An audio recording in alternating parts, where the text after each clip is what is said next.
Welcome to my Inspirational Global Talent Visa webinar for today in digital technologies. My name is Michelle Hewer, as you know, and I will be speaking about what is the Global Talent Visa. I'll go through the stage 1 endorsement application and process. I will be interviewing Tetiana Donska from the Ukraine, and you will have a chance to ask Tetiana some of your own questions and she'll answer them. And for coming, I've got an e-gift that I'd like to share with you. So just a little bit about my background. I am Australian Vietnamese.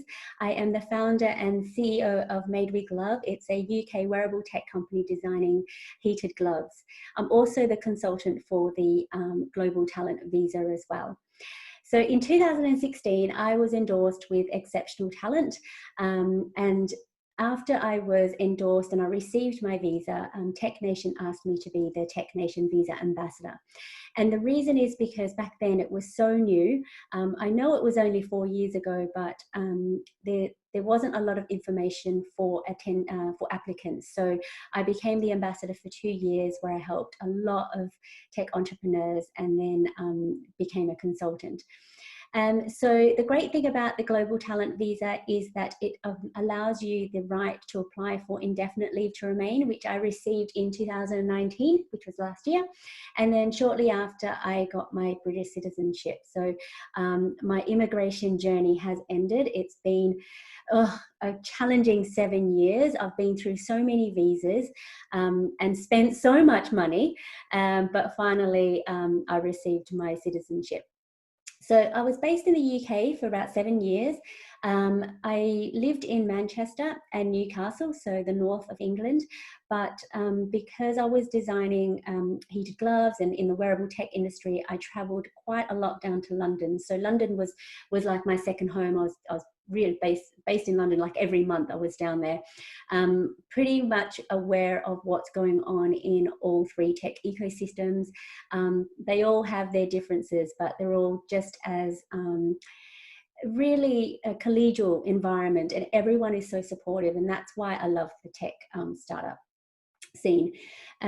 Before I became a consultant and also a founder of my own tech company, I was an Australian solicitor, and I worked in commercial law for about 8 years before I quit my job.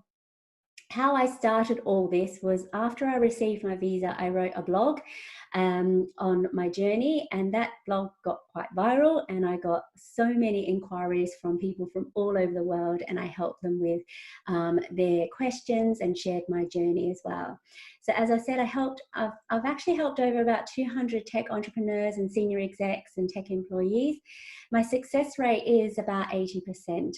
And I think the reason is because I have been through the process and I've helped so many people with their applications. I also help people with appeals as well. And appeals really gives me insight as to what the assessors are actually looking for. So I help clients with their appeals, but also with resubmissions as well.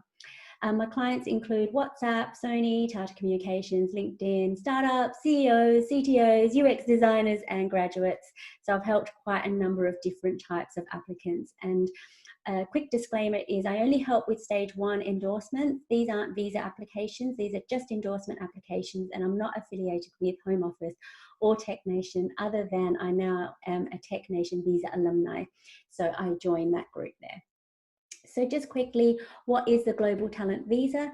It used to be called the Tier 1 Exceptional Talent Visa. So if you Google that, you'll find information on the Global Talent Visa. It's exactly the same. There's, tiny little differences, but you've got the updated guidelines on the Tech Nation Visa website. It's a special visa that was introduced to allow highly skilled tech entrepreneurs and talent in digital tech the ability to apply for the right to live and work in the UK for up to 5 years. It's a 2-stage process, so you've got to be endorsed by Tech Nation first with exceptional talent or promise by meeting the strict criteria before you can apply for your visa. And it's more than just a job application. You'll see when I go through the criteria, it's not only, you have to, submit your CV and your resume, your personal statement, there's references, but there's also all these criteria as well. If you Google hashtag Technation Visa, you'll find more information, and all the blogs and things that I write, I do use the hashtag Technation Visa, so you can have a look there. So the benefits is you have the freedom and flexibility to live and work in the UK for up to 5 years. You can get an indefinite leave to remain and British citizenship if you want to. That's the last step for me. I haven't got my passport yet as well because of COVID. So that's another thing that I need to apply for, and then I've finished. You can also bring your dependents with you. So if you have a partner or children, they can go under your visa. And you can also register a UK limited company. Some visas, some people who already have visas in the UK, they're restricted. So for example, a lot of students, they can't register a UK limited company if they want to, build their own startup. So this is one of the great benefits about this visa. You can also work for a tech company without the need for a company sponsorship. So if you've gone down that sponsorship route, it's so difficult, trying to find a company that will, vouch for you, pay for your license and everything, and they have to go through such a rigmarole just to get you over. But with this visa, you can say, I have my own visa, so I can live and work. I can live in the UK, but I can work anywhere I want to without needing the company to sponsor me or to tell a home office. And I did this a lot. I, worked in my startup, then I worked for a university, then I worked for an IoT accelerator. So it just gave me so much flexibility. The visa, again, is attached to you, so you can do that. And it's very cost effective. So as I said, I've spent thousands on, my visa applications, but this one was one of the cheapest. And I'll go through that with you in a sec. So just quick stats, the main people who are applying for visas, for the endorsements are from USA, India, Nigeria, Canada, and Russia. And it's just the stats really, those are the numbers that's showing. I mean, Tetiana is from the Ukraine, I'm Australian. These stats, it's not in there because there's not many of us, but it's not to say that, those people from other countries don't apply. They do. These are just the main numbers. And it's interesting because those are my client pool. Like I get a lot of people from those countries who I service. There's about a 50 to 60% endorsement rate. As I said, my success rate is about 80%. So not everyone who applies gets it. But the good thing is they've removed the cap, because when I applied, there was 200 per year that they allowed to be endorsed, but now there's no cap. So, anyone who applies who meet the criteria can potentially get the endorsement. Since it started, there's been about 1,500 successful recipients, and that was since 2014, but that is because of the cap. But now there's no cap. Hopefully the numbers will increase. So there's a 70 to 30 split for male, female, but that's because, there's more women, more men in the tech sector. And this is something that I'd like to change as well. So increase more people in the tech sector, in females. Alumni, once you receive your endorsement, you are invited to join the Technation Visa alumni. So that's great, and that's something that I've joined as well. And it's a great community there. So these are the applicants. In 2017, there were about 450. These are just applications, not successful ones. So these are the applications that have applied. 2018-19, there was 650. 2019, 2020, there's a lot more. Hang on, I've got something, more than 1,000 applications. I've got a window open covering that. And more recently, there's been about 450 applications so far, but actually that was only like a few weeks ago, but I've just received word from my client. He's about number 500 in his application. So now there's about 500. These stats start from April to April, so that's why it's sort of like 2019, 20, 2021. So that was the cutoff. Is since April of this year, there's been about 500 applications. Okay, so there's some technical and business skills. If you possess any of these, by all means, you can apply.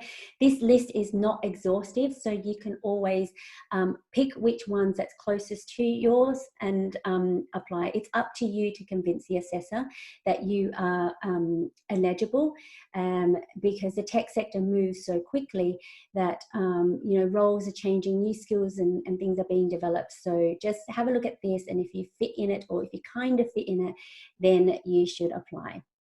The one thing that is not suitable are people who work as consultants, technical or management, or outsourcers, or people who work for agencies.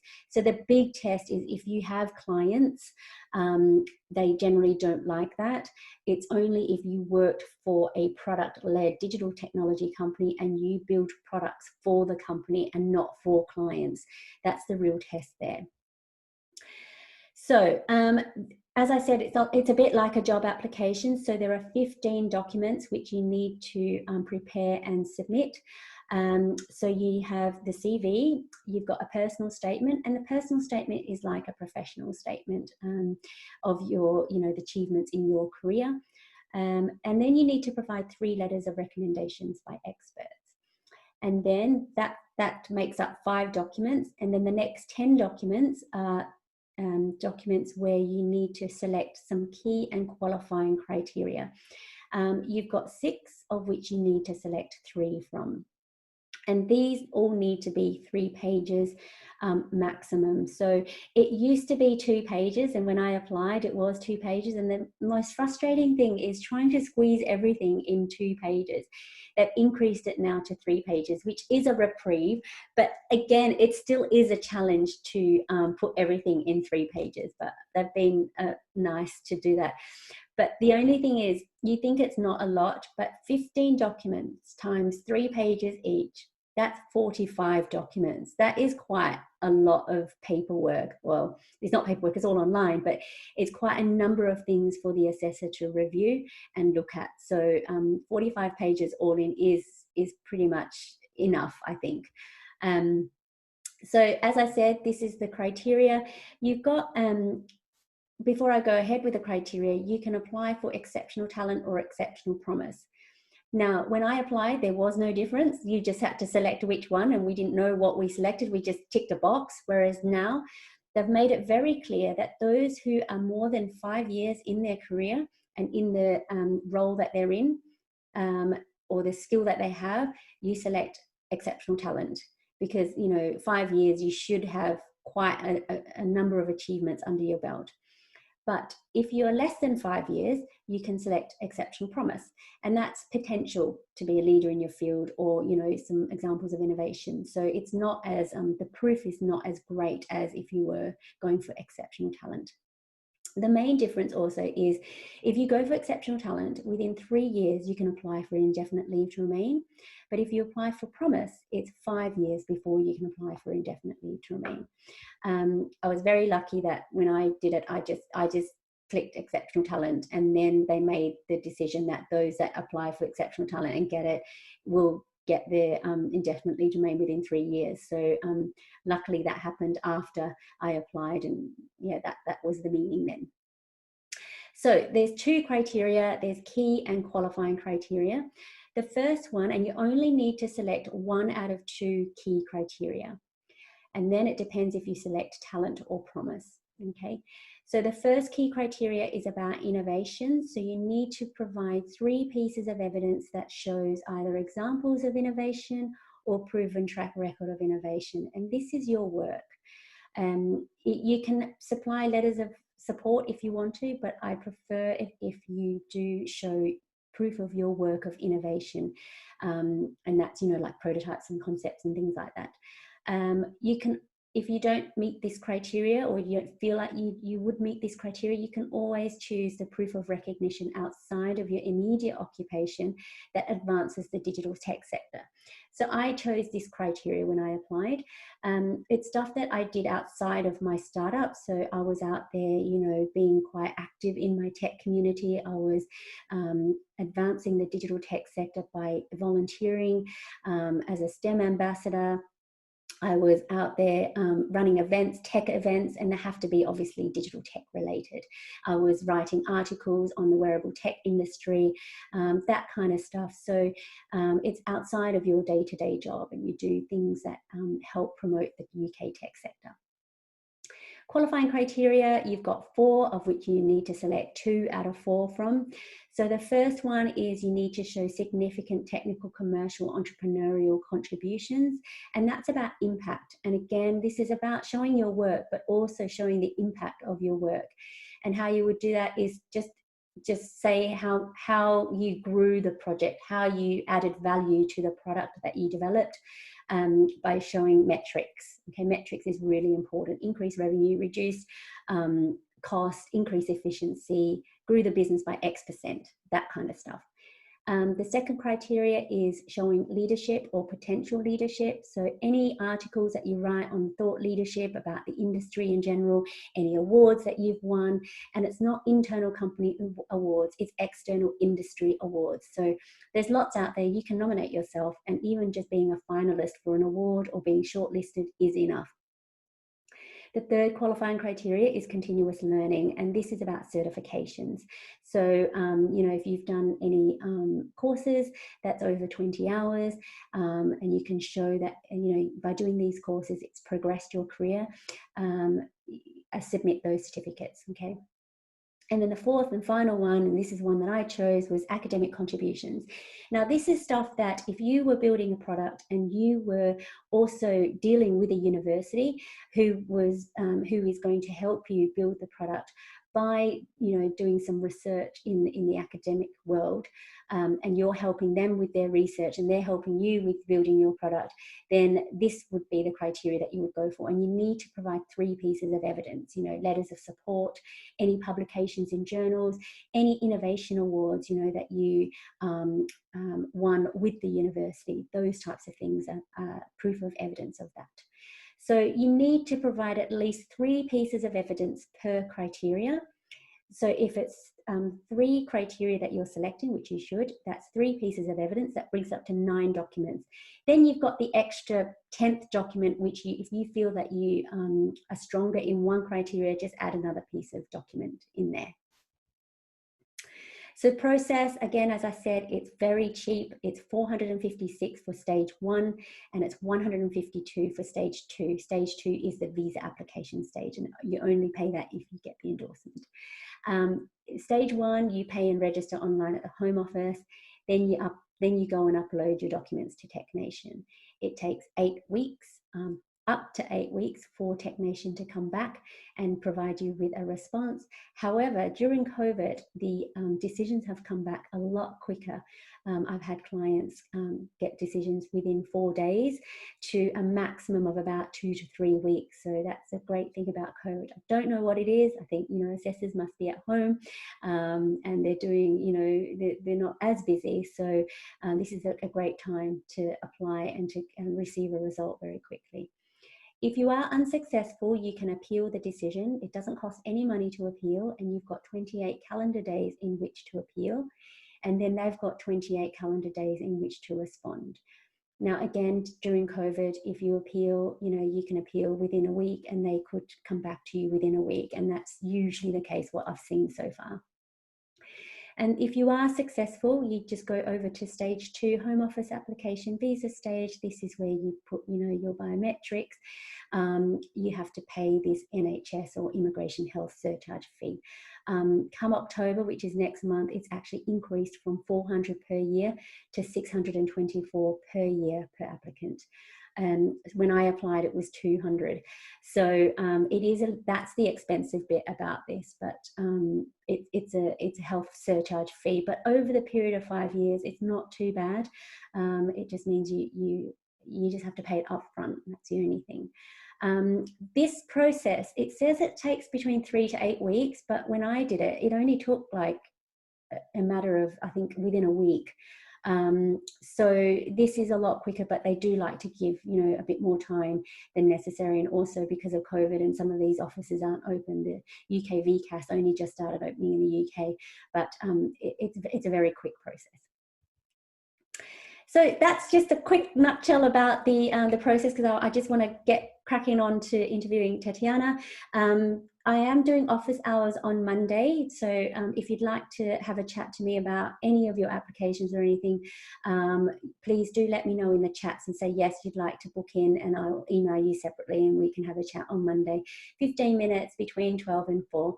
And I'll also tomorrow send a newsletter out, and I will attach my ebook as well for coming to the webinar today. So save the date, my next webinar, this is the educational webinar. So I go into more detail about what you should be providing in your applications. So that's on Thursday, the 8th of October. I've got 2 webinars. They're exactly the same. It's just to help with the time difference. As you can see, I get lots of clients from all over the world. So from 1 p.m. BST and 5 p.m. BST, it's a 1-hour webinar. So sign up then. And again, I'll put it in my newsletter tomorrow so you can sign up there. So finally, I'd like to introduce Tetiana Donska from the Ukraine. She's going to leave us 5 minutes before 2 because she does have a meeting. So what I'd like to do is invite Tetiana to come on. Hopefully she's around. Hello. Yes. Hello. I was like, hello. How are you, Tetiana? I'm good. I'm good. How are you? I'm well, thank you. And thank you so much for agreeing to come here today. And Tetiana was a recent recipient.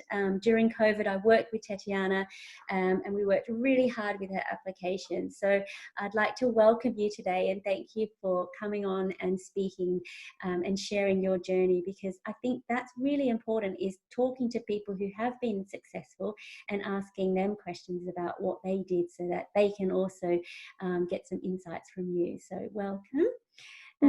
So yes, if you'd like to launch in and just give us a little bit of the background about you, that would be lovely. Sure. Thank you. So thank you for inviting me. I'm a UI/UX designer from Ukraine. However, I had a chance to live in different countries, in Belarus and Estonia as well. So in terms of my expertise, it lies in product design disciplines, in UI/UX and art direction. However, the first 2 years of my career, I worked as an artist in game dev sector while I was doing my bachelor's degree in mechanical engineering. So during the past almost 6 years, I had a chance to work with quite a few tech companies and startups, and also non-profit organizations around the world. Those companies were from the UK, from the US, Estonia, Malaysia, Germany. And also I have to say that I have a passion for working with startups to develop like new and innovative products.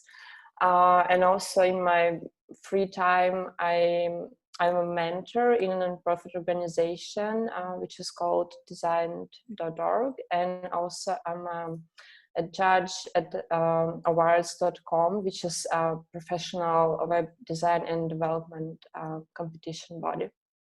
Wow, that's amazing. And you know, when I first met you, Tetiana, you were very shy and coy about everything that you have done, and now look at you. I feel very proud of your application and everything that you've achieved. And yeah, it's no wonder you received the endorsement. So that's an amazing span of your career over a period of 5-6 years. So what made you apply for the visa? Because you've got so much international experience and you're in the Ukraine. So what made you apply for the global talent visa? Yeah. So first of all, I was really impressed by tech sector in the UK, specifically in London, and I also worked with a few startups from London, and also it's amazing that this country and gives so much opportunities, and it can to provide to grow professionally. So I started thinking about options that I have and looking at different types of visas. And most of them didn't work for me, or they didn't provide the flexibility that I wanted. And so then I found out about exceptional talent visa. So it was about a year ago. Yeah. And in my opinion, it had a lot of advantages because it's not like tied to a specific job and or company or location, which seemed like a golden ticket. Yeah. Yeah. So, and what were your hesitations? Because you said that when you applied, and when I applied as well, it was called the Tier 1 Exceptional Talent Visa. So what were your hesitations when you looked at it last year? So I had a lot of doubts about my eligibility and documents, and I even didn't think of myself as an exceptionally talented person. So I thought that it's definitely not for me. But then I decided that a few months later that, well, I really want to move to the UK and I need to do something. So I looked at it again and looked at my achievements and decided that maybe I can try it. And so what research did you do in that whole process? Because I remember we were talking, you said October of last year was when you looked at it, and now it's near October, so it's been almost a year, but obviously there's lots of things that you did in the meantime to get it all together, because we didn't start working together till sort of May. So what research did you do between that October and May? So I, first of all, actually, read official guidelines on Technician website. Then I contacted a couple of people on LinkedIn about their experience. And also I found some of your blogs. So yeah, it was quite inspiring. And also one person on LinkedIn, also a designer, and he recommended you. And asked and said that I can contact you in case I had any doubts about my eligibility, that you can help. So I mean, after this research, the situation seemed more like optimistic, and and I put together a list of potential experts and documents that I can submit. Yeah, so you did do quite a bit of research as well, but you also had someone else help you before you came to me. If you wanted to tell a little about that, I just want to share that because I think it's so important to get the right support as well. Sure, that's really important. So I contacted solicitors in February, and started working with them. So they did provide me with guidance. They told me what documents I can submit. But eventually I still had doubts about my eligibility, and for them some of my documents weren't strong enough. And that where I got a bit disappointed. And then I started seeking for the second opinion, and then that's when I contacted you. Yeah, and you came to one of my webinars, I remember, because you did ask questions, and then we had a really good chat, and it's finding the right support, I think, because I've been through the process and I helped someone very similar to you, and trying to convince you that you do have the right attributes, the skills and the documents, and thank you for trusting me and helping you, because I think it's such a challenging journey, is asking for help and then trusting that this process will get you there. And sometimes not everyone gets it, but you tried, and look, you got it. So, and I'm so pleased you kept going, because a lot of clients that I meet, they stop for a few months because they get the wrong support to begin with. But I think you did the right thing by persisting. Okay, persistence is key. Okay.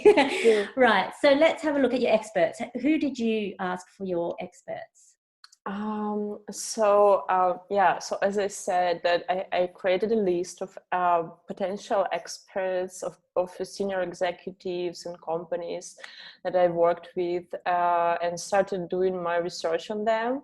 So I just, the first thing I did, obviously, I looked at their LinkedIn profile, and I was trying to find them in Google and see if they have like public profile, if they spoke on conferences, or if they like if they do something outside of their occupation. So that's what's the criteria for the experts. Yeah. And then and most importantly, they need to know my work, and they need we need to be in good relationships with them, so they can like vouch for my skills. Yes, absolutely. So based on these criteria, I selected 3 people. So the first expert was a vice president at the US software company. The second one is founder at a startup from London. Mm-hmm. And the third one is business systems director at the US software company. Yeah, so you had pretty high level people. We did have issues with logos and things like that for their letters, and that's really difficult. Sometimes experts can't put their company logos on. So, the way to get around it is just writing in their own personal capacity and doing personal letterheads. So that was a good way to get around that, because some companies have that policy where they can't provide logos. Okay, so they're experts. What about the criteria? What criteria? Because we have 6 and you selected 3. Yeah.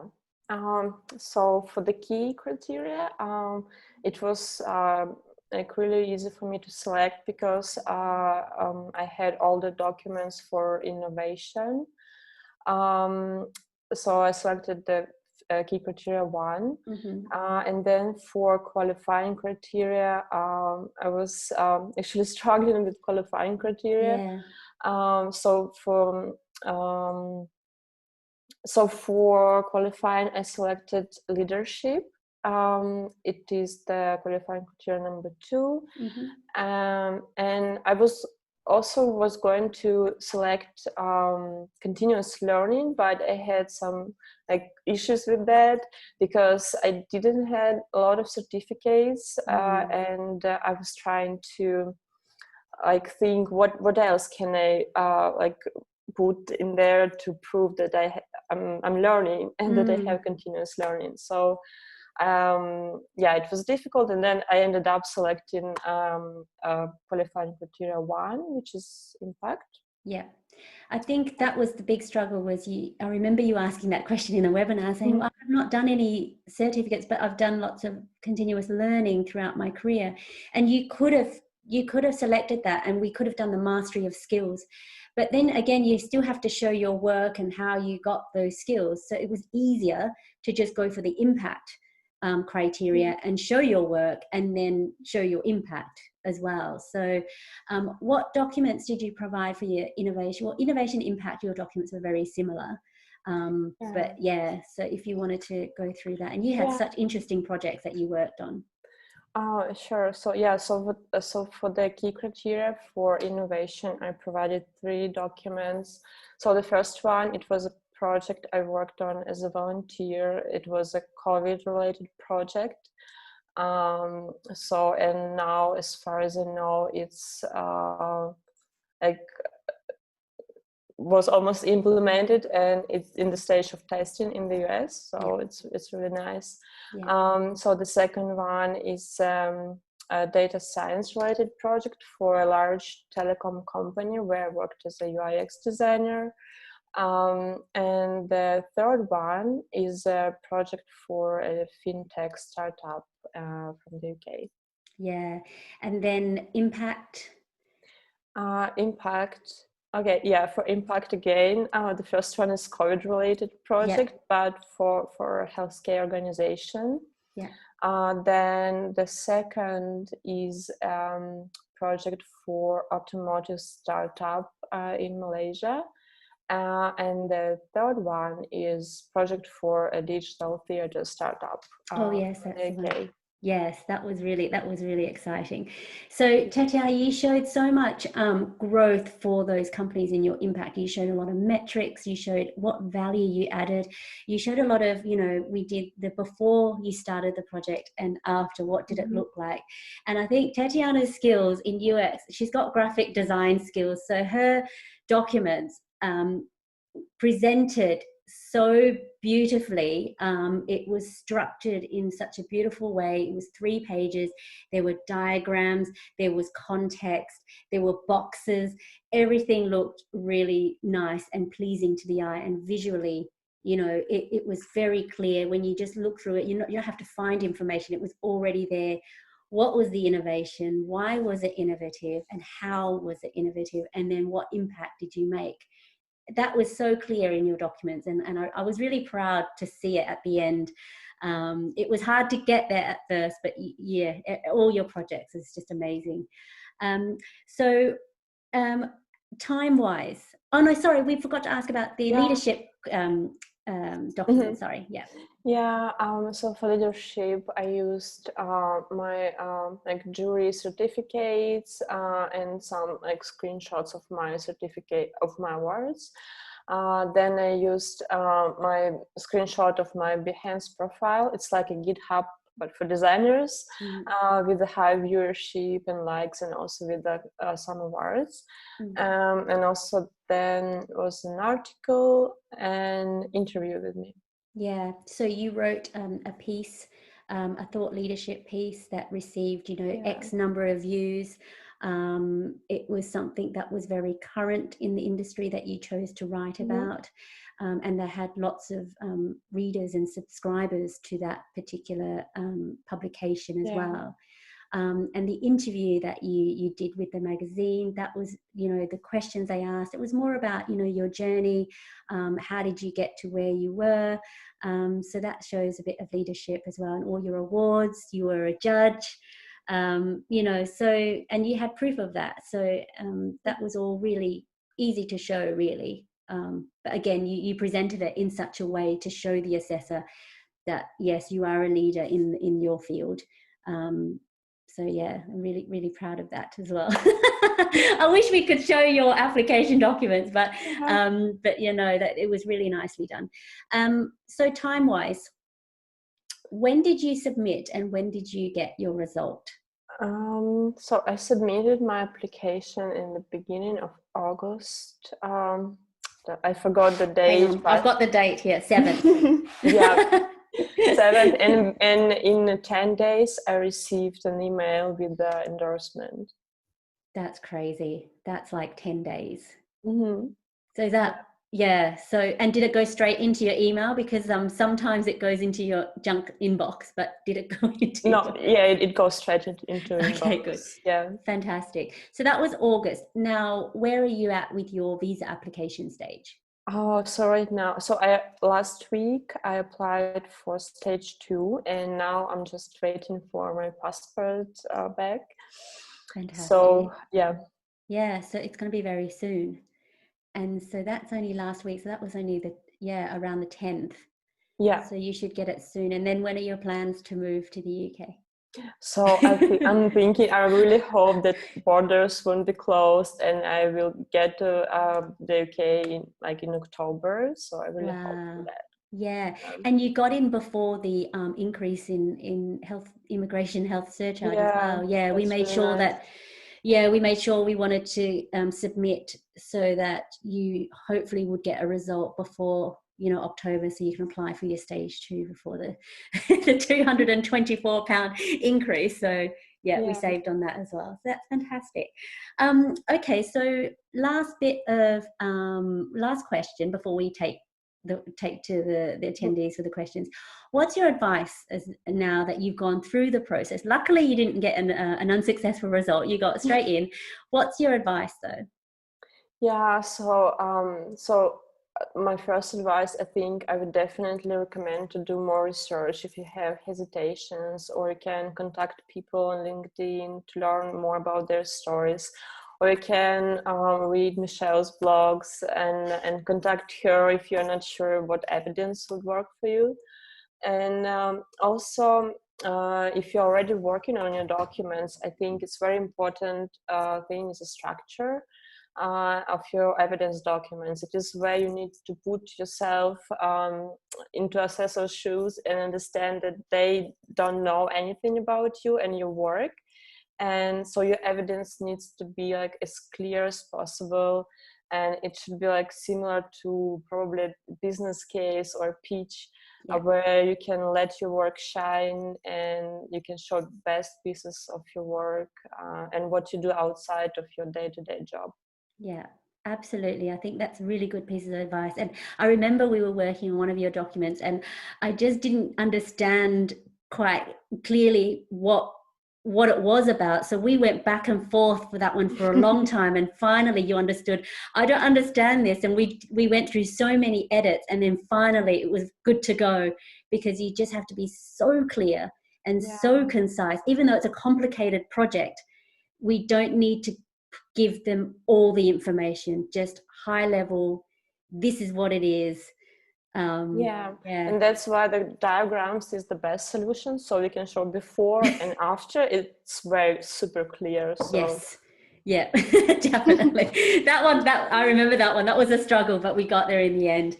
Excellent. So thank you very much for your piece of advice. We've got 10 minutes now to answer some questions. We do have some questions from some people. So if you guys have questions, please put it down. As I said at the beginning, Tetiana has to go for a meeting, so I'm going to finish off early. So if you've got any questions, please put it down now. This is an interesting one, Tetiana. Can you have A4 landscape and portrait both for the documents? If in we talked about this a lot. If in landscape, how much documents can it be added to one page, like minimum font? Is it just readable? So yeah, you being the designer, you can answer this question. Yeah, so I think that you can use, for example, what I did, I used the landscape format, and I just divided it into 2 parts, and that's why you can put more information in there. And I think that also you can use a portrait and landscape, but just make sure it's readable, and the font size, I think it's about 14 pixels or something. Yeah. Should be fine. Yeah, I think 10 is the minimum. 10, yeah. 10 is the minimum, because they have to, what I do, and I, with one of my clients, I printed whatever it is that they had, and I do this for all my clients. Before we submit, I print out their whole application. If there's anything blurry, I'm like, no, we need to cut something, or we need to make it bigger. So landscape provides you with more space, and structuring it in a way that it's easy to read as well. Portrait's fine, but when you've got diagrams, I find landscape is more useful, and it gives you a bit more room. Increase the margins, go right to the end. Yeah. So okay, so does international experience hold a lot of weight in the application itself?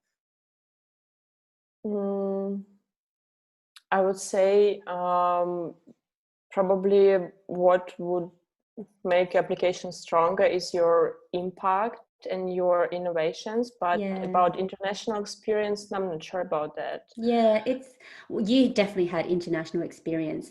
If you do have international experience, make that very clear in your personal statement. So when we did your personal statement, it was all about, I've got international experience, networks, make that very clear. If you don't, that's okay. You've got, technical experience or commercial experience. So it's okay if you don't have international experience. I mean, when you move to the UK, you will have international experience because you come from your own countries. What type of referees did you use? I think you explained that.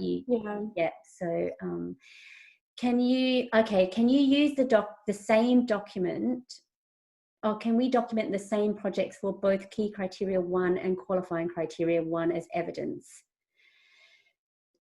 You can, but I would advise not to, because in Tetiana's innovation documents, and this is what I ask all my clients to do, is in your innovation, talk about impact as well.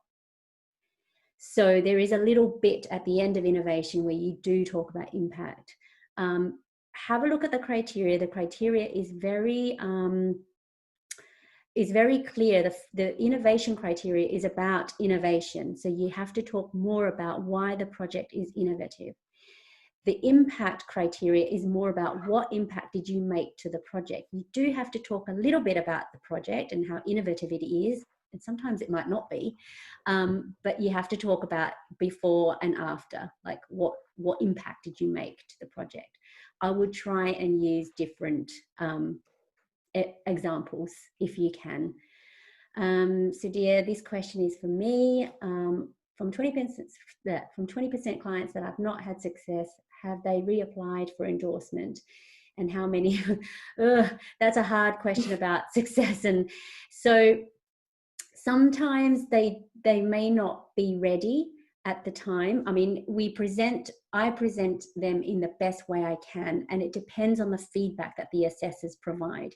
So usually it's they don't have enough to satisfy the criteria, and that's in the assessor's eyes. I cannot guarantee a successful result. So sometimes they may just need to wait a bit, so maybe 6 months before they reapply, because it depends on the feedback. Okay. All right, so let's have a look at some Q&As. All the recommendations need to discuss the same point, or what can it show, like different strategies?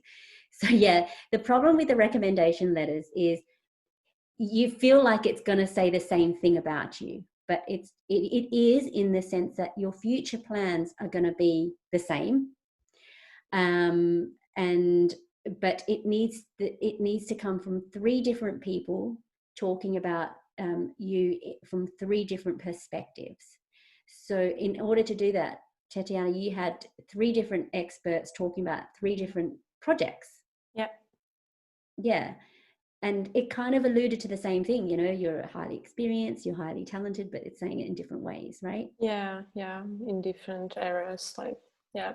Yeah, and we focus on different, so sometimes it's hard, but sometimes you have a relationship with your expert, with one expert, that's different to your relationship with another expert, right?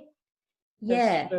So for example, the founder that you worked with the theatre company, that was different to your relationship with the healthcare expert. Yes, definitely. How was that different? So I think that I would say that it was more a bit more personal. So this letter was a bit more personal. Yeah, I would say. Yeah. You were closer to him as well, and also was this a volunteer role as well? No, it wasn't volunteer. Oh, that's right. Yeah. The other one was the volunteer role. Yeah. Okay. And also the theatre company, he was a recipient. Yeah, he received exceptional talent visa like 4 years ago, something. Yeah. So he kind of had a different spin about saying things about you, and certain characteristics that you had to shine, more about your skills, the global talent, exceptional talent criteria skills as well. So yeah, it was a bit different.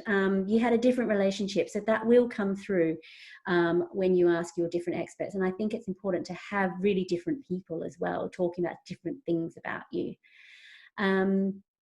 So after you pay the 456 to the Home Office, do you have to complete the Technation visa application in 15 days?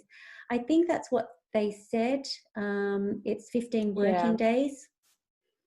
Yeah. So when we're kind of right at the end of preparing all your documents, I advise my clients, okay, now you can start going to the Home Office and paying the 456, and then uploading your documents through the Technation portal. And how long did that take you to do, the uploading and answering all their questions again? So uploading documents to me? Yeah. Doing that Technation portal application. So it took me like 2 days, because there is also a form which you need to complete with quite a few questions. Yeah. Leave enough time. I mean, if you were to sit there and do it from start to finish, it would probably take about 45 minutes. But a lot of my clients like to leave it and come back just in case, and making sure that you've done everything, you've ticked everything, and then it's the submit button. Sometimes I'm sitting there going, hit it, submit it now, so you can't go back and make any changes. So leave enough time, but usually 2 days I think is enough. You're right. Yeah. If you want to build a coaching and marketing startup in the UK, does building a highly tech app help to apply for such kind of visa? Yeah, because if you're building a product, yes, definitely. Coaching and marketing startup, I don't know what that would be, but if it's more like a consultancy, they don't like that. They would rather you build products in the UK. So just bear that in mind when you apply. What is it that you want to do in the UK? And it's usually for people building tech products. Okay. I think, yeah, we've only got, I think we've run out of time, because I know that Tetiana has to go. Sorry, quickly, one question. Having referees from the same organization but different countries. No, it needs to be from different organizations. Okay. Yep. And regarding your plans on moving to the UK, should your plans be very clear? Yeah, it should be very clear. Yes, and you even can talk about your long-term plans in your personal statement. Yes, so it should be very clear. Yeah, so 1 to 3 and 3 to 5 year plans. That's very important. Okay, so I'm going to have to leave it here, because Tetiana has to go, and I don't want her late to the meeting, because she's been so kind enough to share her story and give up some of her time. But if you have any questions, please do email me, and I can get back to you, and I'll send you a newsletter tomorrow. But anyone who wants to have a chat on Monday, please do email me as well. So thank you so much, Tetiana. I'm so pleased for you, and please do let me know when you get your visa, and then we can do a second celebration, a Zoom celebration. But congratulations again, and really pleased and happy for you. Thank you. All right, bye guys. Bye. Bye.